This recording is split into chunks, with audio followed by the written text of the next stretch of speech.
감사합니다.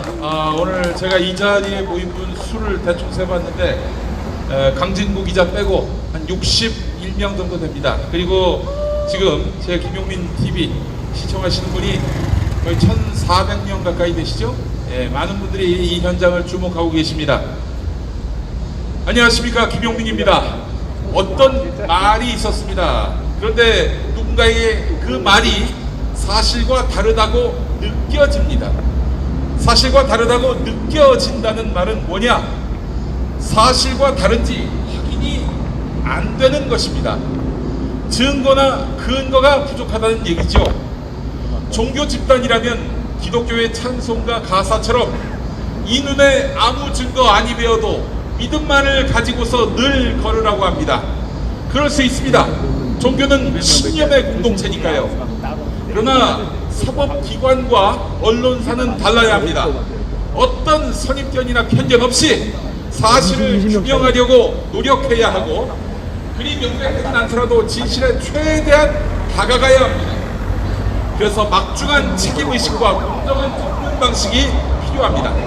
따라서 앞서 말씀드린 대로 사실과 다르다고 느껴지는 단계에서는 아직 사실도 규명된 것이 아니기에 예단하는 것은 공문입니다. 만약 가해자로 의심되는 사람의 명백한 자백이나 최고 사법기관이 유죄로 채택하기 전에는 범죄라고 가해라고 쉽게 단정해서는 안 됩니다. 오랜 시간에 걸쳐서 규범화된 헌법적 원칙, 무죄 추정 원칙이 그렇습니다. 오늘 우리는 야만의 시간에, 야만의 공간에 모였습니다. 기자가 단지 기사를 썼다가 징계당하는 상황, 바로 경향신문에서 벌어지고 있는 일입니다. 한국 언론 역사의 치욕으로 기억될 경향신문 앞에 우리는 모여 있습니다. 경향신문은 기사를 써서, 칼럼을 써서 권력에게 핍박받은 이른바 피고가 사건의 역사가 있습니다. 자유당 시절인 1959년 주요한 논설이라는 쓴 여적 칼럼, 내용이 이렇습니다. 한국의 정치 현실이 다수의 의사를 공정하게 반영해야 하는 선거의 역할을 다하지 못하고 있다. 이를 방치할 경우 진정한 다수의 의사가 한 명으로 표출될 수 있다. 이런 내용입니다. 이 칼럼은 예언이 됐습니다. 1년 후 4.19 혁명이 발발했지요. 권력에 대한 비판과 견제의 기능을 수행하는 언론에 이 같은 지당한 의견에 대해서 이승만 정권은 폐해간 조치로서, 또 경향신문 사장에 대한 사법 처리로서 억압했습니다.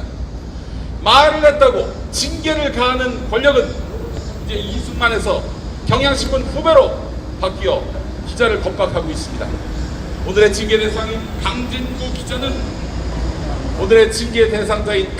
기자는 미투 사건으로 알려져 온 박재동 화백 성추행 의혹이 가짜 미투일 수 있다, 이런 의혹을 두고 2년여 취재한 결과를 내놓았습니다. 피해자로 알려진 이모 작가의 의견도 실었습니다. 그런데 강 기자는 2차 가해를 한 죄를 추궁받고 있습니다. 적어도 우리가 기대하는 언론의 자세는 한 언론 공동체 안에서 관점의 차이가 발생했을 때 서로 의견을 충분히 나누고 논조를 조율하는 것입니다. 그게 어려우면은, 즉 논조가 다른데 이 논조를 좁히지 못하게 될 경우, 그때는 다른 논조의 기사를 또 내면서 균형을 이루는 노력을 해야 합니다. 그런데 경향신문에서는 의견 나누는 과정이 송두리째 누락되고 기자에 대한 징계라는 가장 극악한 권력 행위로서 문제를 풀어가려 하고 있습니다. 1959년 피난을 겪은, 또 6월항쟁 당시 배달되던 신문이 시민들에 의해서 수각된, 그래서 공정 언론의 사명에 대해서 남다른 경험과 철학이 있는 경향신문에서 기자에 대한 징계라는 가장 극악한 권력 행위가 자행되고 있습니다. 강진구 기자는 자신의 거짓 미투 의혹 보도와 관련해서 자신을 징계하라는 후배들이 강진구의 주장은 이미 거짓말로 결론이 난 5.18 광주 민주화운동 북한군 개입설과 마찬가지, 이런 식으로 이야기했다고 합니다. 이 이야기를 들은 사람들은 기자 보도가 어떻게 북한군 개입설과 같을 수 있냐 이렇게 분개하는데 저는 분개하는 지점이 또 있습니다. 사람이 개 끌리듯 끌려가 죽어가는 것을 두 눈으로 똑똑히 보았던 수많은 광주의 증언이 어찌 박재동 감독에게 가해당했다는 사람의 진술과 같을 수가 있습니까? 그것도 왔다 갔다 하는 진술, 타임라인이 꼬이는, 스텝 보이듯이 꼬이는 그 진술이 아무리 감추려고 해도 감출 수 없는 수많은 증언과 증거로 넘쳐난 광주 학살과 같을 수 있겠습니까? 저는 지금 박재동 화백 사건이 가짜미투 사건이라고 단정하는 것이 아닙니다. 가짜미투인지 아직 확인할 수 있는 단계는 아닙니다. 그러나 의문이 제기됐으면 끝까지 파헤쳐서 낭설인지 새로운 진실인지 규명하는 게 언론의 사명입니다. 그 모든 가능성을 열어놓고 진실에 다가가기 위해서 그 어떤 온정주의도 그 어떤 주의 주장도 해제하고 사실만 파헤치는 것, 그것이 언론의 사명입니다. 강진구는 그렇게 했고 경향신문의 이른바 후배를 침묵하는 언론인들은 그렇게 안 했습니다. 그런데 그렇게 한 강진구를 징계주자고 합니다. 경향신문의 이른바 후배들 침묵하는 언론인들이 말입니다. 방금 경향신문 사후관으로 어떤 젊은 분이 중간에 피해갈 동선이 있었음에도 지금 들고 계신 이 손팻말을 밟고 지나갔습니다. 이러면 앞으로 누가 진실을 얘기하겠습니까?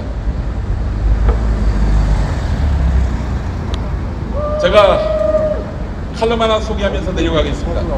참 좋은 칼럼입니다. 한마디 한마디 동의하지 않을 수가 없습니다.